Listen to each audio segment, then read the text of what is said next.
Vamos lá! Olá pessoal, aqui é a professora Adriele, novamente, dando continuidade ao nosso conteúdo de introdução à farmacologia. Vai ter cachorro no fundo, vai ter gato derrubando câmera, vai ter gato derrubando computador, então estejam preparados para qualquer emoção durante a aula. Bom, a gente já falou sobre os conceitos básicos da farmacologia, que não dá para trabalhar a farmacologia sem saber conceito de biodisponibilidade, meia-vida, dose, efeito terapêutico, janela terapêutica, remédio, medicamento. A gente já viu uma porção de termos que são termos base da disciplina de farmacologia. Inclusive, nós vimos os objetivos de se estudar a farmacologia e o que é a farmacologia enquanto ciência que analisa ou avalia o efeito que as substâncias fazem no organismo.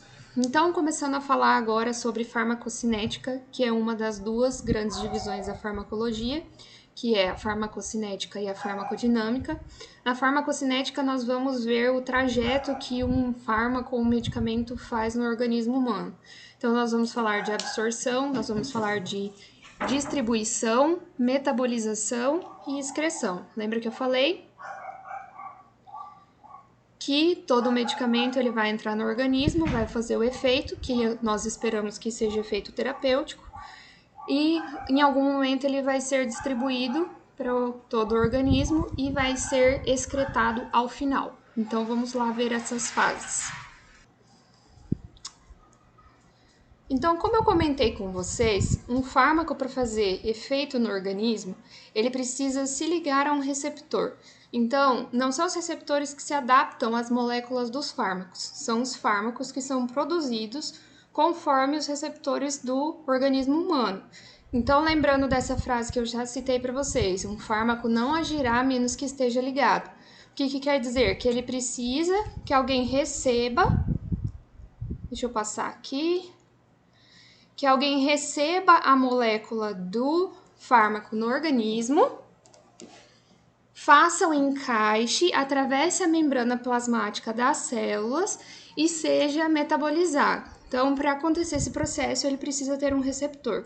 E eu também comentei com vocês dos fármacos agonistas, antagonistas e agonistas parciais. O que significa isso? Um medicamento que é agonista, uma substância que é agonista, é aquela que quando entra no organismo, ela tem o potencial de fazer algum efeito, de provocar um efeito. Já os antagonistas, eles até se ligam ao receptor. Então, o medicamento, quando é antagonista, ele não provoca uma resposta do organismo. Ele pode ou não se encaixar no receptor. E os agonistas parciais são aqueles que se encaixam ou se ligam a um receptor, eles até provocam uma resposta do organismo, mas eles inibem outra. Então, isso a gente começa a falar de interação medicamentosa, tá? Que provoca posteriormente efeitos adversos. Bom, então aqui nesse desenho, nessa imagem aqui, a ilustração, nós temos esses exemplos dos fármacos agonistas, antagonistas e agonistas parciais. O círculo, ele corresponde a um receptor no organismo. É claro que os receptores não são assim, tão arredondados, tão lisinhos, mas aqui no sentido figurativo para que a gente compreenda melhor como que funciona esse encaixe e essa resposta do organismo. Então, aqui no exemplo A, a gente tem um receptor e um medicamento. Então, aqui vai encaixar perfeitamente e vai ficar como está no exemplo B. Isso é um fármaco agonista, ele encaixa perfeitamente no receptor e provoca um efeito desejado, um efeito esperado, por meio do mecanismo de ação desse medicamento. Já no exemplo C, nós temos um fármaco antagonista, tá? Então, ele é capaz de se ligar, por mais que ele seja esse quadradinho, um retângulo aqui, ele consegue se encaixar no receptor, mas ele não preenche todo o espaço que seria necessário para ele fazer o efeito esperado. Então, ele não vai provocar a resposta esperada, certo? Já no exemplo D, aqui do ladinho, nós temos um agonista parcial. Ele se encaixa, ele pode provocar uma resposta, mas ele tem o potencial de inibir outra, como, por exemplo, se duas moléculas de fármacos diferentes se encaixassem nesse receptor. Então, aqui nós temos esses 3 exemplos. Bom, falando do primeiro processo, então, que acontece na farmacocinética, então a gente vai falar de absorção. Não tem como falar de farmacologia sem falar das etapas da farmacocinética.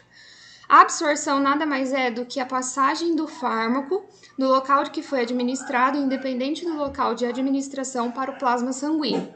Então, lembra que eu comentei com vocês que 80 a 90% do medicamento, do fármaco que foi administrado no organismo, ele vai estar localizado no final no plasma sanguíneo.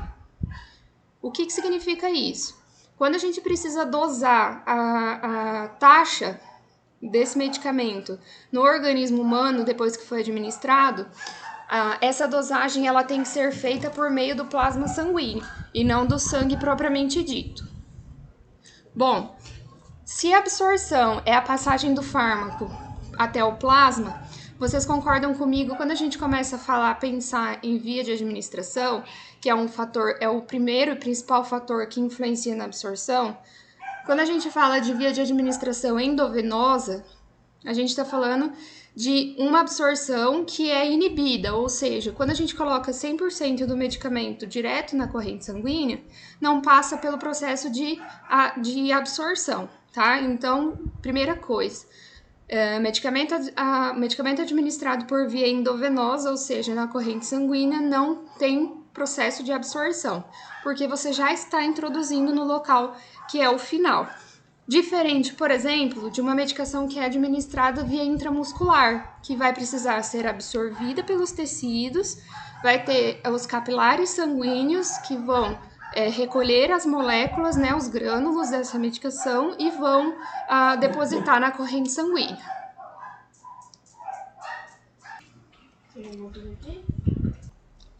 Então, assim, alguns fatores vão influenciar na absorção dos medicamentos.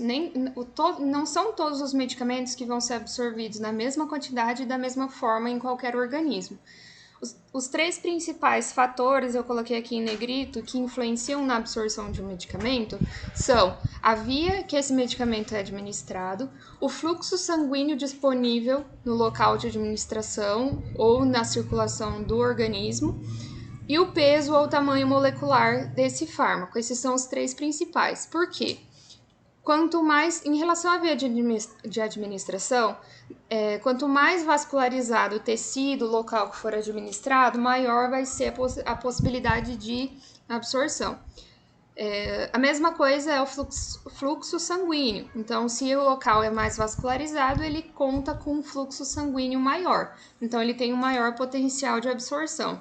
Já o peso e o tamanho molecular, quanto menor for o peso e o tamanho molecular desse fármaco, mais fácil vai ser a passagem dele pela membrana plasmática das células e mais fácil vai ser dele chegar na corrente sanguínea, para ficar disponível no plasma sanguíneo. A área da superfície de absorção também é importante. Então, se eu tenho uma área maior, vascularizada, então vai ser mais absorvido. Se eu tenho uma superfície que não é tão rígida, por exemplo, como as mucosas, diferente da pele, que é um exemplo, né? Quando a gente fala de medicamento tópico, então quanto maior a área da superfície, maior é a absorção. Em relação à natureza da molécula, se essa molécula é facilitada, é de difusão facilitada, então ela vai passar para dentro da célula com maior facilidade. Medicamentos orais, que são administrados por via oral, que são ingeridos, engolidos. Então, a motilidade gástrica vai influenciar. Por exemplo, uma pessoa idosa, ela tem a motilidade gástrica já reduzida, isso por natureza, por conta da senilidade mesmo. Então, quanto maior a motilidade gástrica, maior a digestão, mais fácil a absorção desse medicamento. Eliminação pré-sistêmica, o que significa isso? Então, ele pode ser pré-eliminado, vocês vão ver que essa molécula do fármaco ela vai sendo metabolizada, vai sendo reduzida conforme ela faz o trajeto no organismo, e se esse medicamento foi ingerido em jejum ou não. Então, vocês vão ver que muitos medicamentos, no geral, todo medicamento absorvido, ingerido em jejum, ele tem um potencial de ação maior. Porém, alguns medicamentos não são indicados ser administrados ou ser ingeridos em jejum, porque ele pode prejudicar ou a mucosa gástrica ou a mucosa intestinal.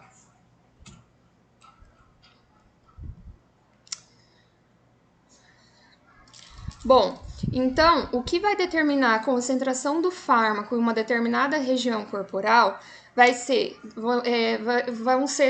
esse processo ele vai ser definido por dois principais fatores, que são a translocação de moléculas, ou seja, translocação é a mudança de uma molécula de um lugar para o outro, e a transformação química.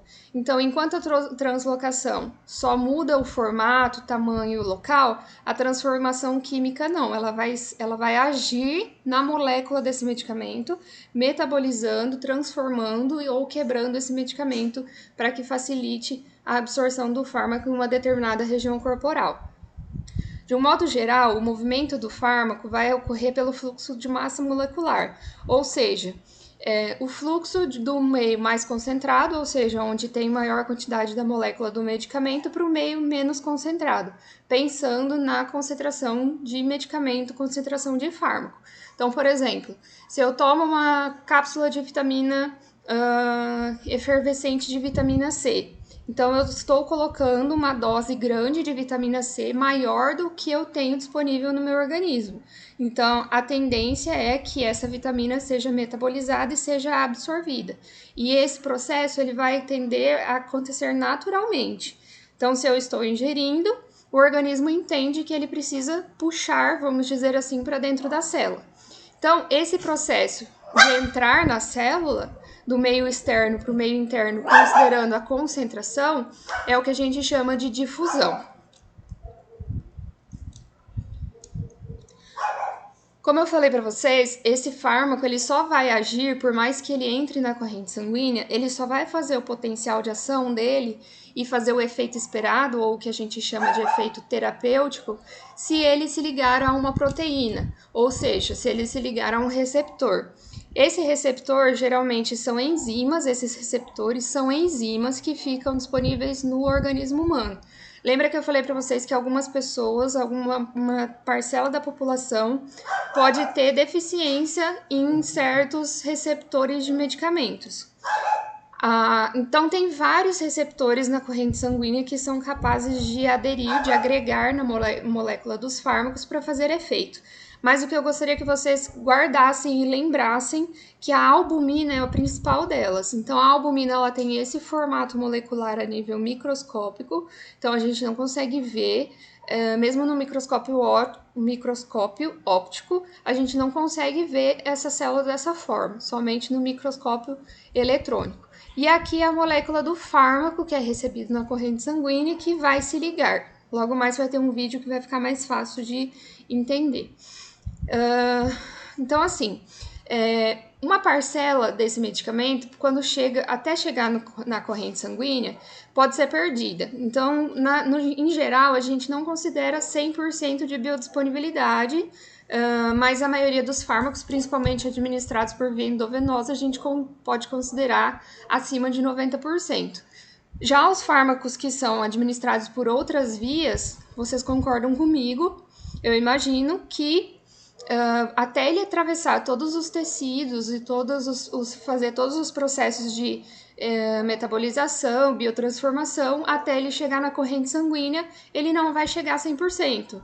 Tá? Então, muitos fatores vão influenciar esse processo de absorção que a gente já comentou, muitos deles.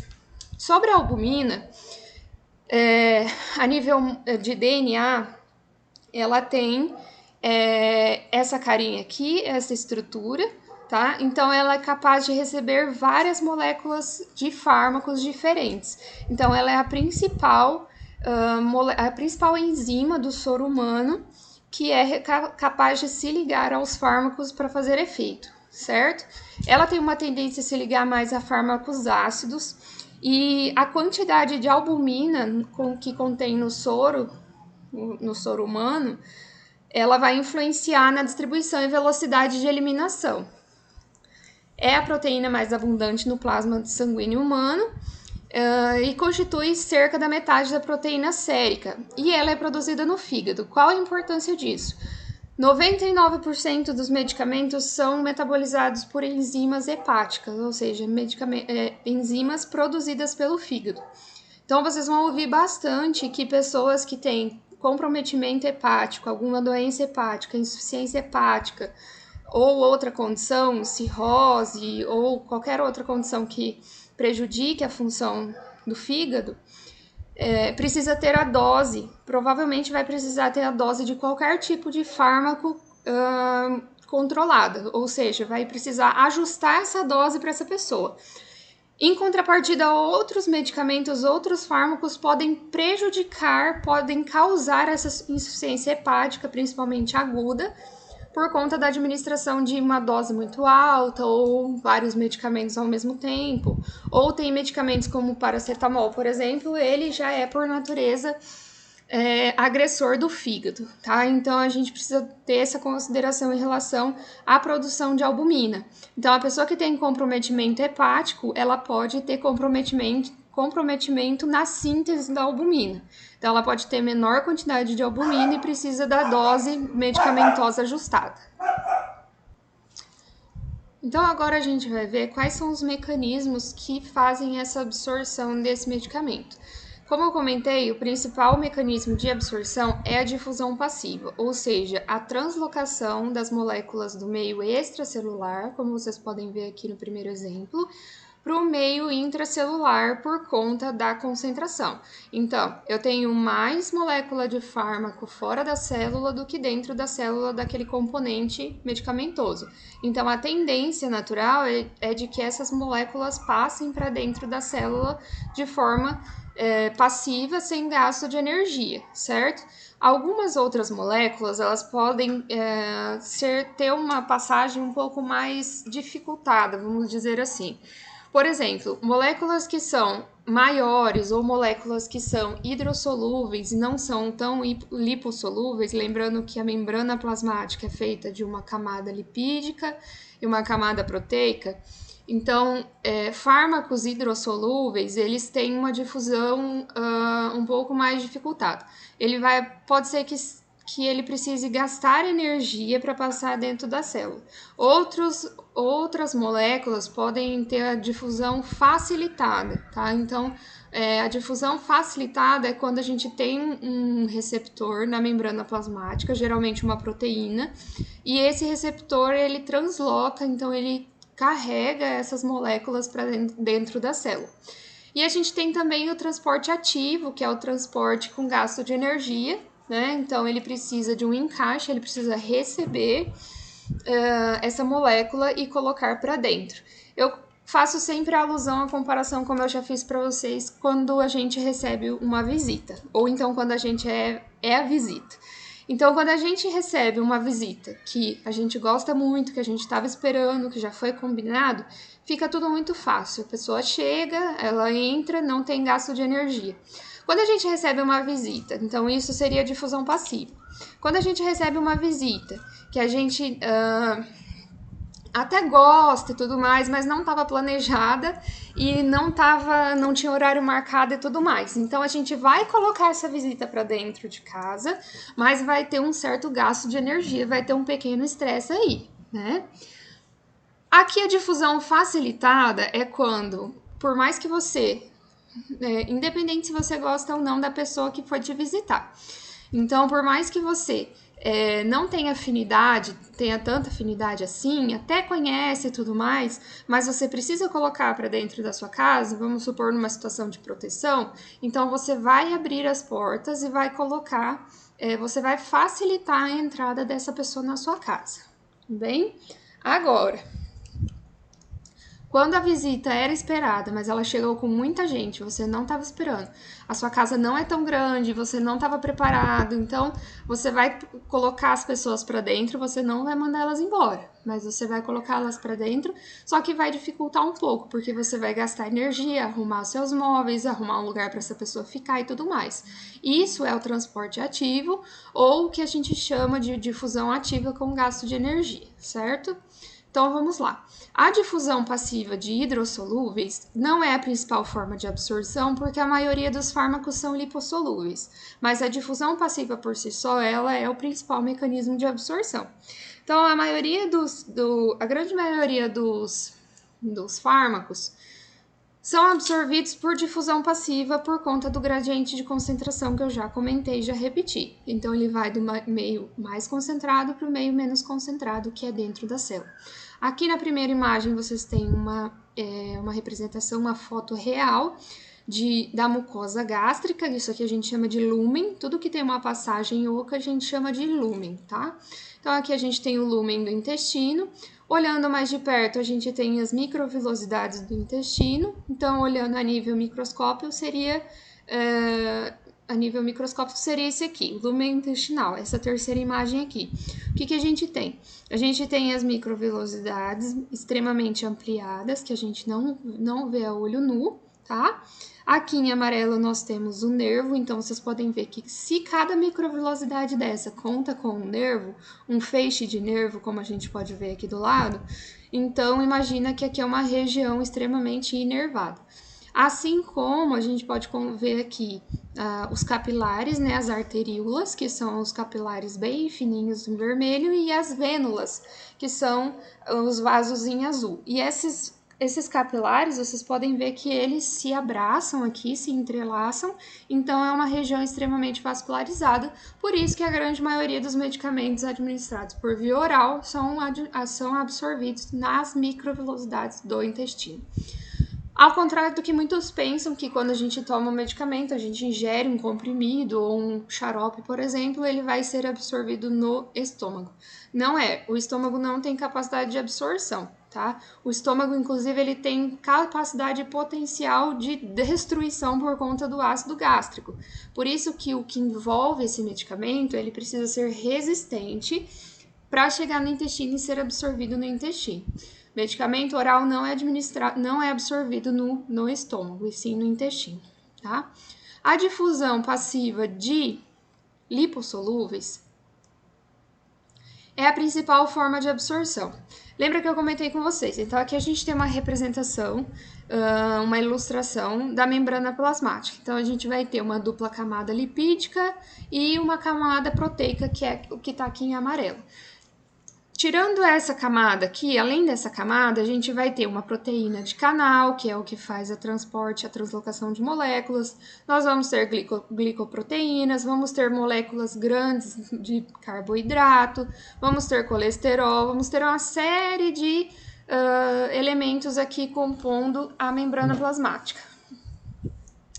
Bom, então, se a camada da membrana plasmática ela é lipídica e proteica, então vocês concordam comigo que quanto mais lipossolúvel for um medicamento ou um fármaco, mais fácil ele vai ser absorvido, mais fácil ele vai entrar na célula. Tá? Então, por isso que a difusão passiva de lipossolúveis é a principal forma de absorção dos fármacos, certo? A grande maioria é absorvida no intestino, tá? E quanto menor a molécula e o peso molecular, mais fácil é a absorção, mais facilitada é a absorção.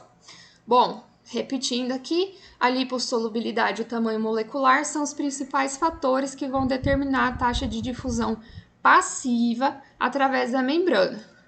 Quanto maior a lipossolubilidade e menor o tamanho molecular, vai determinar a taxa de difusão através das membranas. Então, o coeficiente, tá? Então, o que é coeficiente? É o resultado.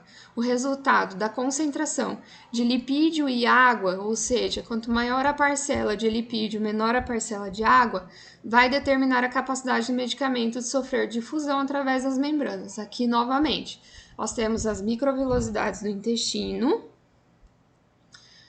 tecido epitelial, aqui na volta do intestino, né? Tecido epitelial pavimentoso, inclusive. E aqui a gente tem os feixes de nervo, feixe muscular de células histológicas musculares, tá?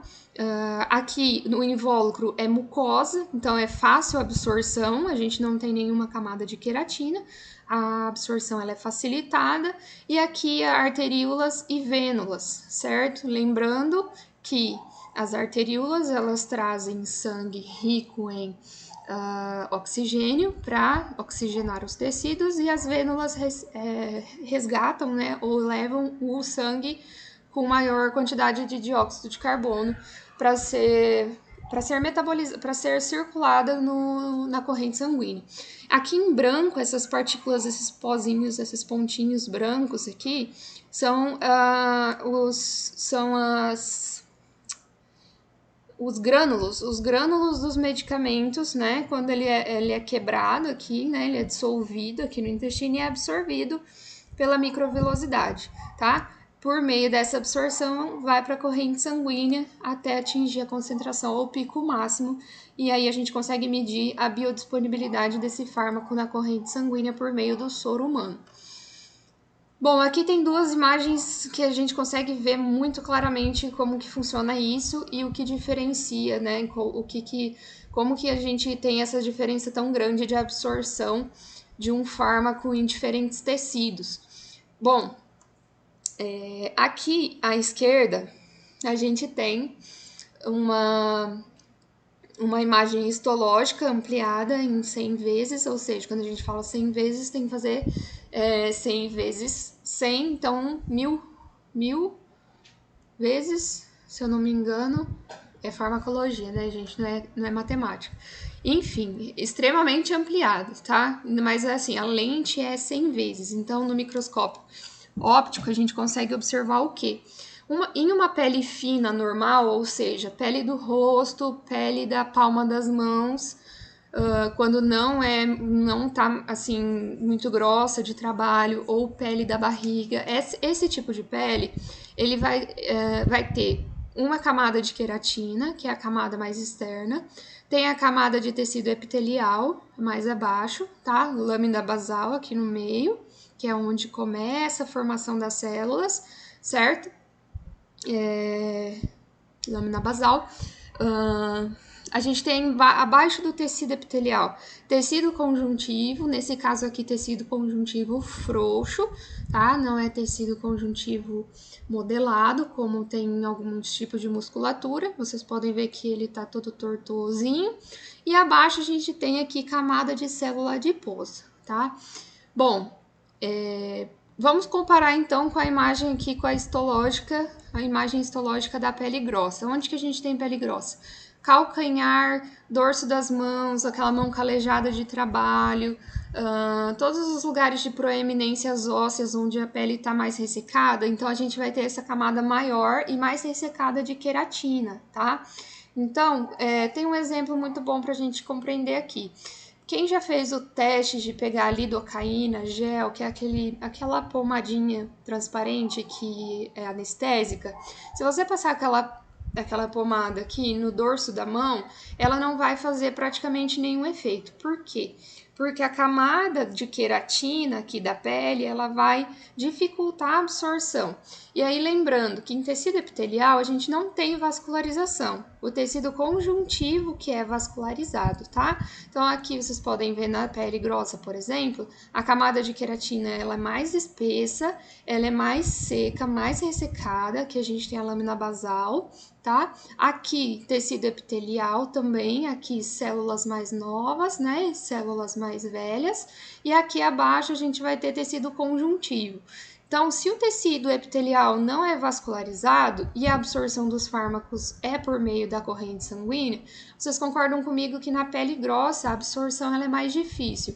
Então, diferente, por exemplo, eu acho que não tem aqui.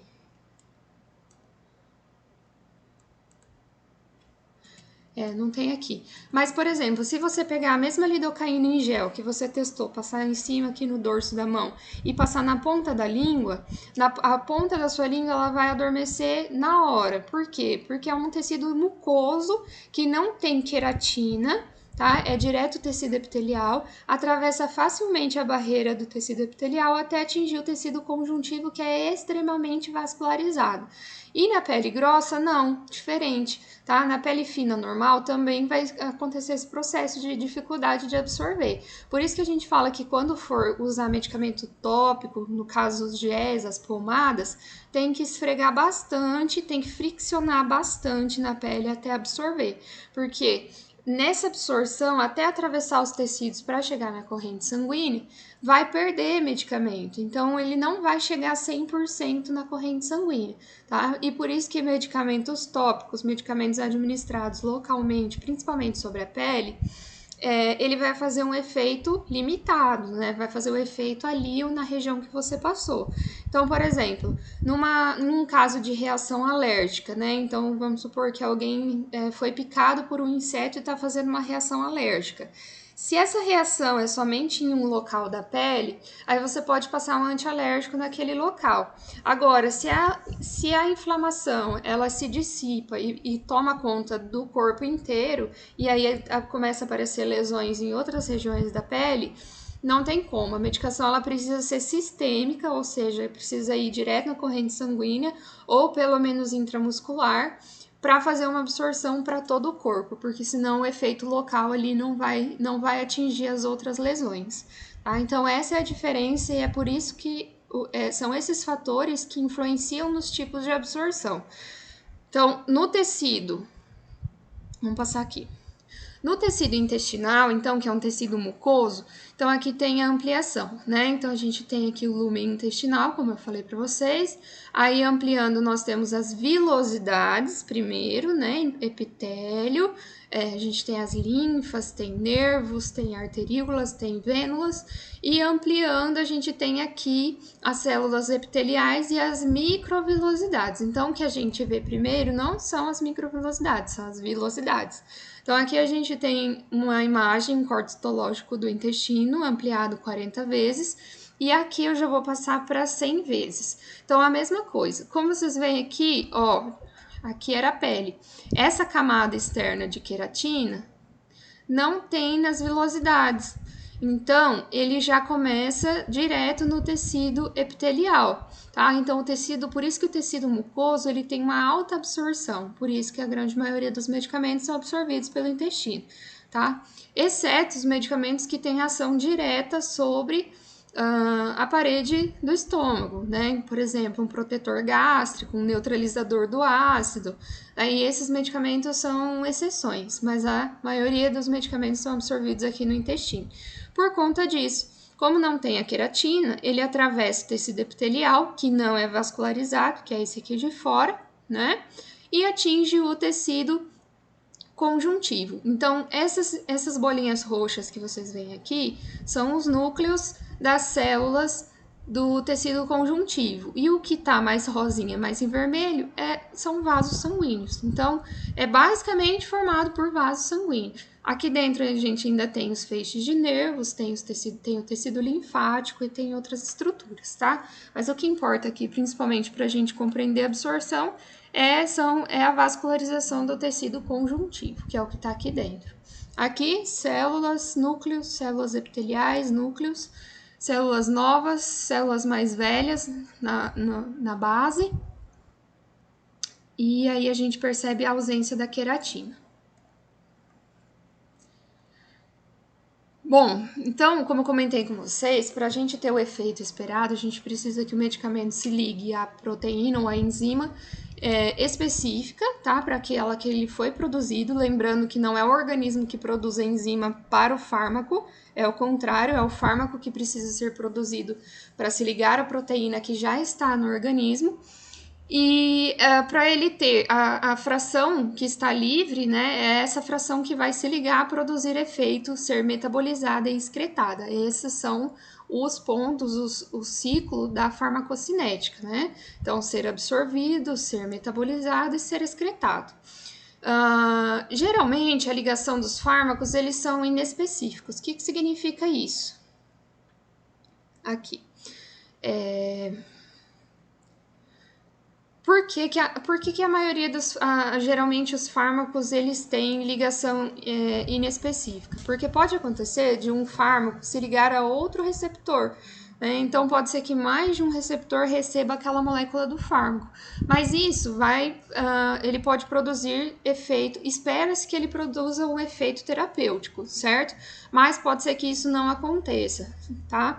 Então quando um ou mais fármacos, né, geralmente pelo menos 2 fármacos, se ligam a uma mesma proteína, vamos supor que uma albumina recebeu 2 fármacos diferentes, um tem mais afinidade e o outro tem menos afinidade, é quando a gente tem uma interação medicamentosa.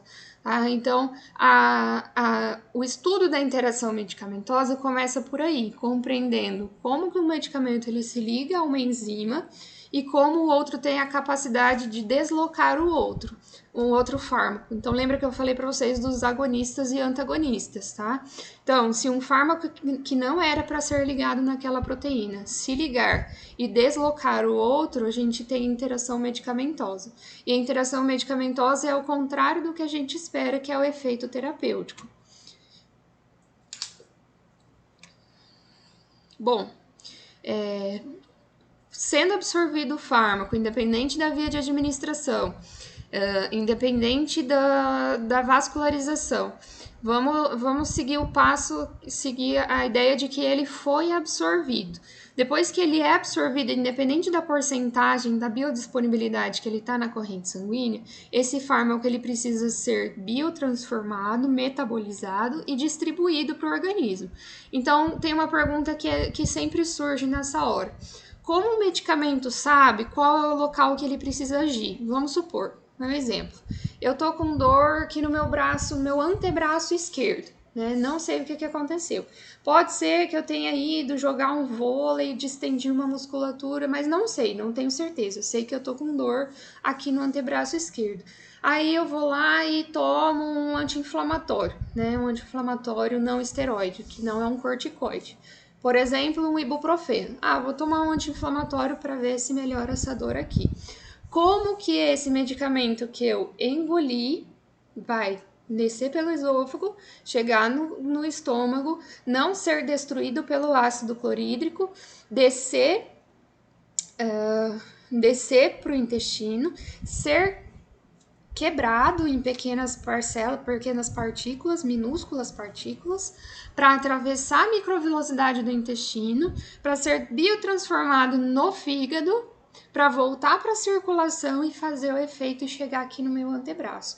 Então, é o seguinte, o ibuprofeno, por exemplo, ele não foi elaborado para agir somente no braço. Então, é por isso que, quando você toma um medicamento, principalmente não só por via oral. Quando você usa um medicamento, vamos supor, os analgésicos, ele não entra no seu organismo sabendo, eu tenho que ir para o antebraço fazer efeito lá. Não, o que acontece é que ele vai fazer efeito sistêmico, tá? Então, quando ele chegar na corrente sanguínea, ele vai estar em todo o seu sistema circulatório. Todo o sistema circulatório. Então, eu não posso contar assim que, eu vou tomar esse medicamento porque não tem problema, porque ele não vai chegar no meu rim. Impossível, né? 99% das medicações são eliminadas pelo rim. Eu vou tomar esse medicamento porque ele não vai ser absorvido no estômago, ele vai descer direto para o intestino, não vai se fazer tão mal assim. Impossível, ele vai passar pelo estômago e ele vai fazer algum tipo de efeito, e quando chegar na corrente sanguínea, ele vai fazer o efeito dele. Então, por exemplo, esse ibuprofeno que eu tomei para a dor no meu antebraço esquerdo, quando ele chegar no sistema circulatório, mais para frente vocês vão ver que esse anti-inflamatório, ele vai inibir a produção de proteção gástrica, tá? Então, não tem como eu fazer uso de um medicamento achando que ele não vai fazer efeito em determinado lugar e só vai fazer efeito onde eu quiser. Não, ele vai estar 100% ali na corrente sanguínea. Pode ser que ele não chegue em 100%, mas ele vai estar em todo o sistema circulatório, certo? Então, vamos lá.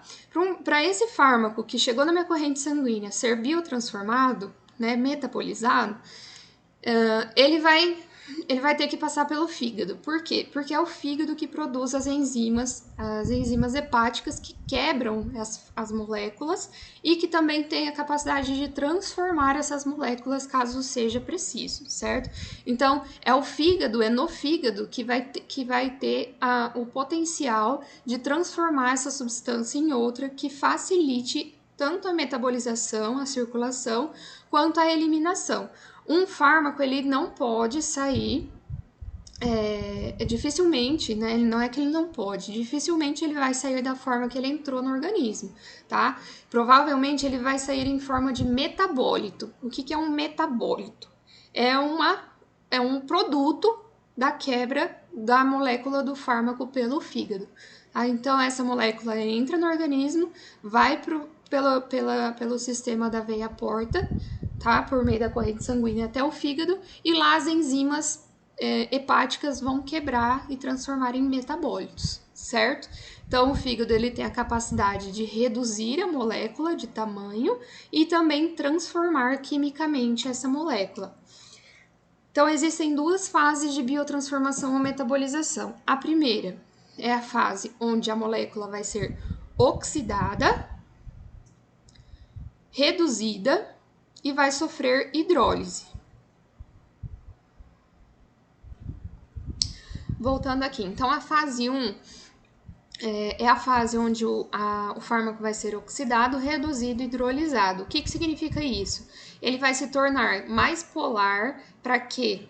Lembra que a célula ela é hiperpolarizada, né? Então, para entrar, para essa molécula entrar para o meio intracelular, ela precisa estar mais polarizada, e isso vai ser feito no fígado, certo? Vai reduzir a lipossolubilidade. Então, assim, o que a gente tem que pensar?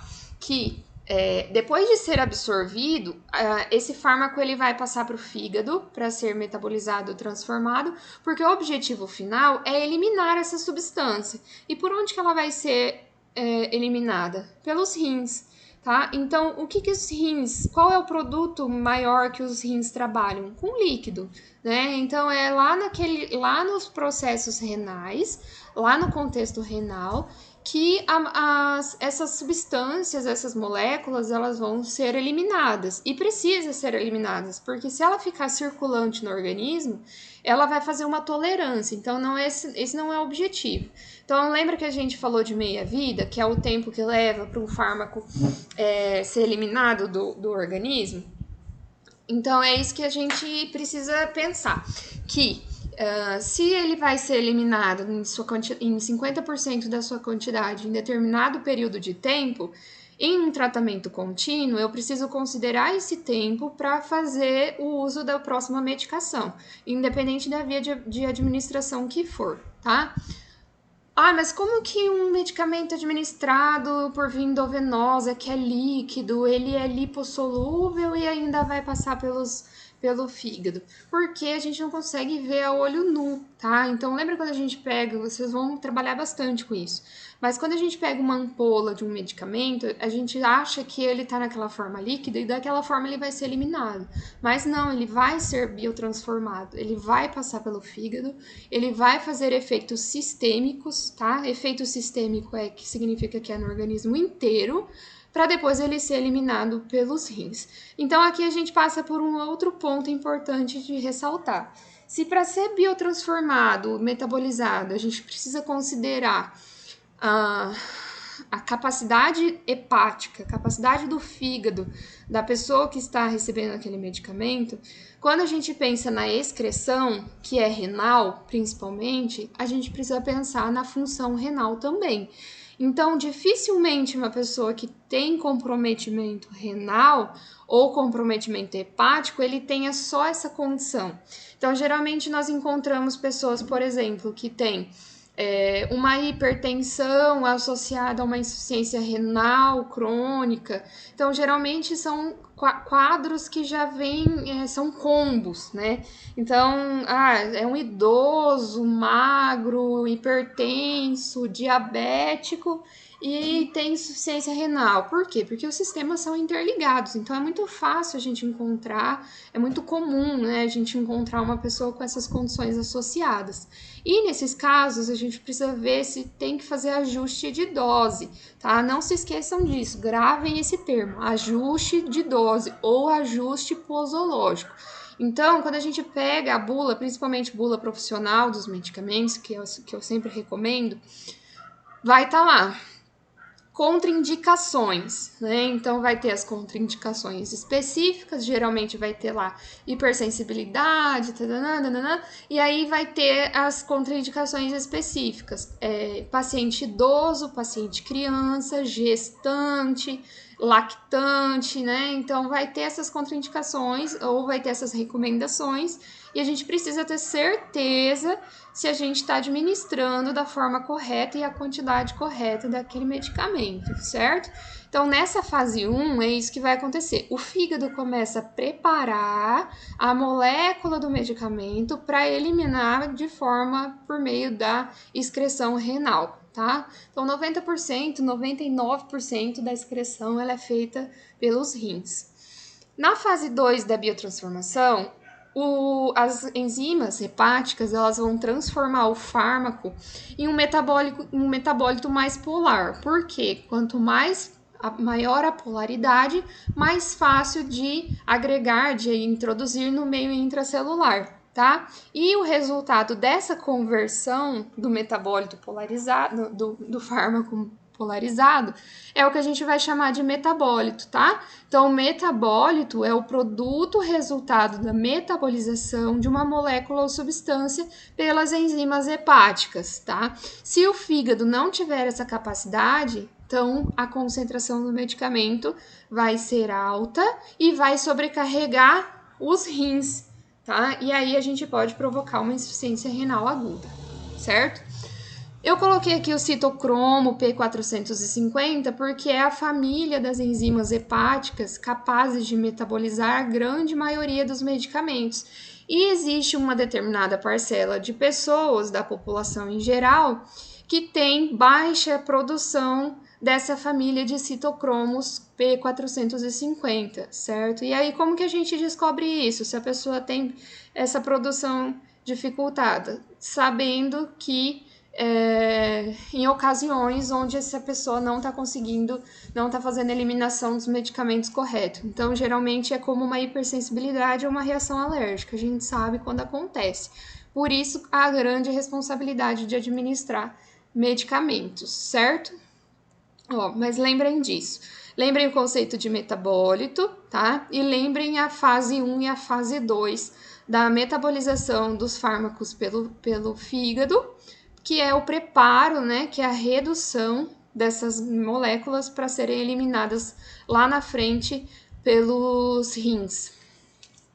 Então, assim, alguns fármacos eles podem ser metabolizados várias vezes, né? Não necessariamente ele vai passar uma vez só pela circulação hepática e vai ser quebrado, tá? Então, alguns fármacos transformados, né, na forma de metabólitos, eles podem ser eliminados pela bile, certo? Reativados no intestino e reabsorvidos. Presta atenção. Isso a gente chama de circulação enterohepática, certo? E aí, o que acontece? Esses medicamentos, eles têm um efeito mais prolongado. Então, vocês vão ver que tem medicamentos que eles têm efeito demorado ou liberação prolongada, absorção prolongada, tá? Então, geralmente são esses fármacos que são...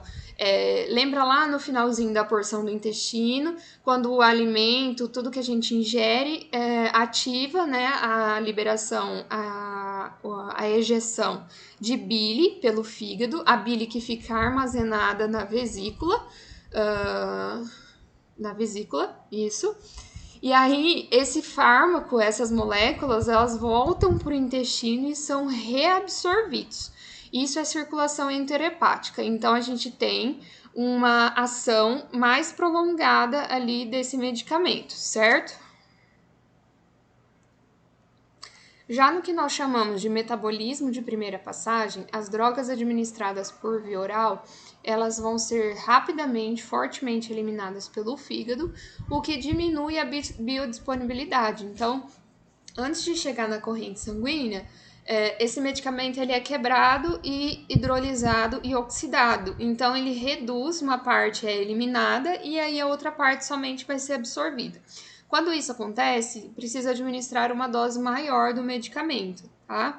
Então, por isso que algumas drogas, alguns tratamentos contínuos, eles iniciam com uma dose mais baixa e depois eles passam por uma dose mais alta até atingir a dose terapêutica, certo?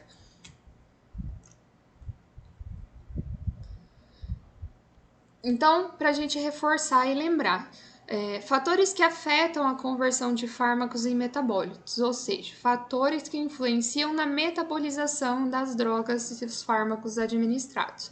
Variações genéticas dos sistemas enzimáticos. Como eu comentei com vocês, a produção de enzimas hepáticas influencia na metabolização, e aí a gente tem que lembrar daquela família.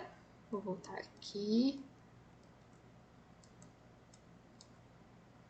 Aquela família dos citocromos P450. Lembrando que isso aqui é uma família, existem muitas enzimas aqui dentro desse conjunto, certo?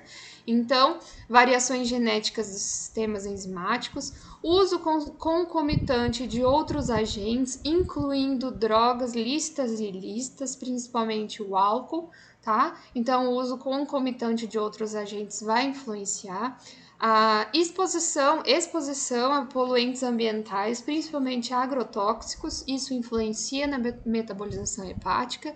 A presença de comorbidades, como eu falei para vocês, dificilmente a gente vai encontrar uma pessoa somente com o sistema comprometido.